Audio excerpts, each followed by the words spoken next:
This was a big mistake that me and my friend has done. Why did we have to do it? So my friend who wanted me to come to his house just for one night for a sleepover, I said yes. So my mom dropped me off, and we got there, and when I saw his neighborhood, it was pretty quiet and not much. So then when I saw him, we straight away just played video games, and then that's when I don't know why this had to happen. My friend's mom and dad had to go out somewhere. I don't know where, but they had to, and that's when. Because my friend always wants to do stuff. Do stuff that we shouldn't do every time, when we're home alone. This always happens.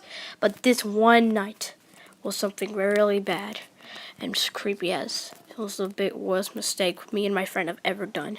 So when they, about 30 minutes after they left, my friend paused the game, and I was wondering what he wanted to say. He said if we wanted to go outside and do some nib knocking. I don't know what's really called. If I said it wrong, I'm sorry.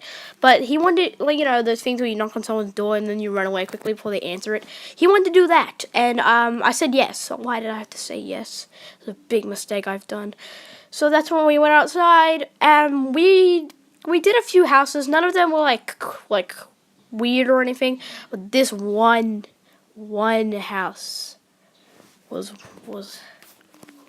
haunted. I can't tell. No, I can't tell if it was haunted. I already know had a weird and crazy man in that house. So we went to that house and knocked. And instead of just running away, my friend wanted to just hide in the bushes.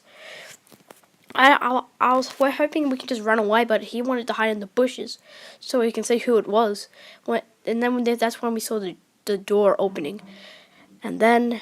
When I saw the inside of the house, it was just all dark. Couldn't see anything. And then we saw a shoe. Basically, someone's leg coming out of the house very slowly. We saw the man. It was definitely a man, but we couldn't see his face or anything. It was definitely a man.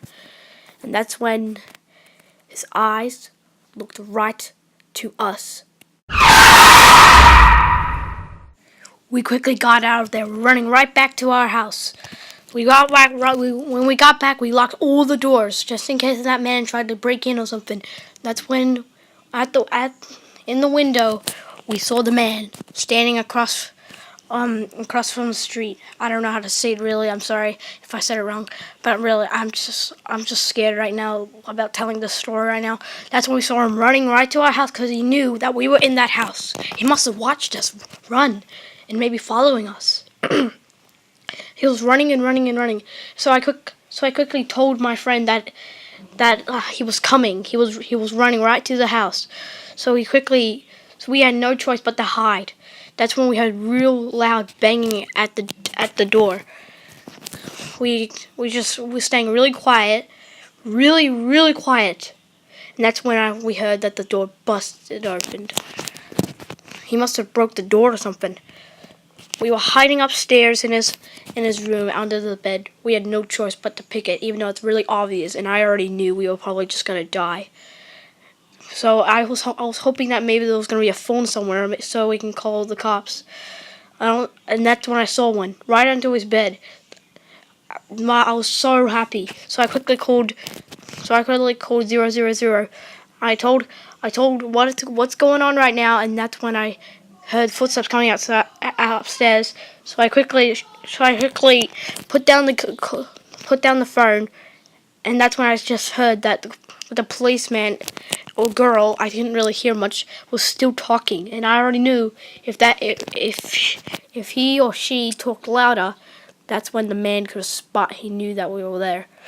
We were being really quiet, hoping that he didn't know that we were in there. That's when we saw the door open and then close. I don't know why he actually closed the door. He probably thought we were there. And that's when he looked right under the bed in about 5 seconds. We were screaming, and that's when we saw that my friend's mom and dad just came home, and they heard us screaming to death. They ran upstairs, and that's when my friend's dad saw the man. He punched him right in the face, and then he got knocked out. So then we quickly called the cops, and then he went to jail. So we were glad that my friend's mom and dad quickly came. If they never came, me and my friend, me and my friend could have been good as dead.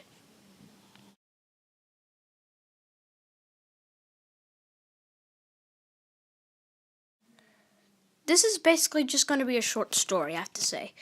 So I was going to my friend's house for a sleepover, and it was getting kind of late, so we went to bed. And that's when we saw like really loud banging sounds at the window. And so who heard it? It was me. So I woke up my friend and told him that I heard like a really loud banging sound at the window. Then like there's nothing there, and that's when he said just ignore it. So I did, and it just kept going and going and going. So I decided I told him if we can just go outside and see what it is. What is it? So he said fine. He got really annoyed about doing it. So he got really annoyed when I said that because I was getting kind of scared. Like maybe someone was out there. We went outside and we went at the back. Like it's pretty. The back was pretty big. It was pretty big. Yeah. My friend's back was pretty big. Like no, like his backyard. Yeah, it was pretty big. And and then that's when we saw a dark black ghostly figure. And then we started screaming and we woke and we called out to my friend's mom and dad that there's like a ghostly weird thing in the backyard. So that's what we saw it running away, and yeah, and that's when they came out with weapons, and then we said it was gone. So then we went back to bed, and that's when we heard it again and again and again. We already knew it was the dark figure again. So I looked out the window, and there it was, throwing rocks. I started getting really frightened, and I already knew. And that's when I started running, where the door is. So I woke up my friend, and I told him that I think the black ghostly figure is trying to break into the house. So we started screaming and running to my friend's mom and dad room quickly. And then that's when we saw the ghostly figure running upstairs. And when we went past the stairs to my friend's mom and dad's room, and when I woke them up and when we woke them up and saw the ghostly figure, my friend's dad grabbed the weapon and shot the black ghostly figure in the head. We didn't see any blood, but all I know that thing was I don't think that was human. That's when we found someone who took it away, but I don't think that thing was human.